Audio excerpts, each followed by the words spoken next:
আইসিসির একাডেমি মাঠে রাতের নীরবতা ভেঙে টাইগারদের নিবিড় অনুশীলন। ব্যাটিংয়েই যত মনোযোগ, স্পটলাইটে কাপ্তান নাজমুল হোসেন শান্ত, পাশের নেটে মুশফিক যথারীতি মনোযোগী। দূরে দাঁড়িয়ে তাওহিদ হৃদয়ের সঙ্গে সিনিয়র সহকারী কোচ মোহাম্মদ সালাউদ্দিনের নিভৃতে কথোপকথন। এ যেন এক সুখী পরিবারের গল্প।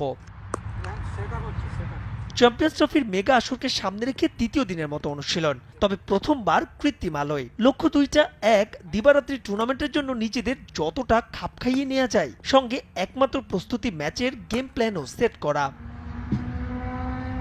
পাকিস্তান শাইন্সের বিপক্ষে প্রস্তুতি ম্যাচ দিয়ে ভারত ম্যাচের একাদশ ঠিক করা হবে, তাই তো চ্যালেঞ্জ আছে টিম ম্যানেজমেন্টের। শেষ পর্যন্ত সেই একাদশের জায়গা মিলবে কিনা জাকের আলী অনিকের, তা তাকে প্রমাণ করতে হবে এই প্রস্তুতি ম্যাচেই।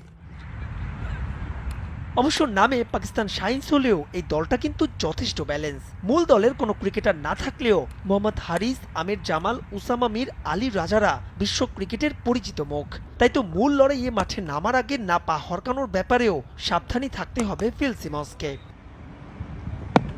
প্রথম দিনের অনুশীলনে পেসারদের নিয়ে আলাদা কাজ করা হলেও এদিন ব্যাটসম্যানদের সঙ্গে spinning bowling coach Mushtaq Ahmed বিশেষ সেশন করেছেন নাসুম, রিশাদ, মিরাজদের নিয়ে। দুবাইয়ের মরা উইকেটে বাড়তি দায়িত্ব নিতে হবে স্পিনারদেরই।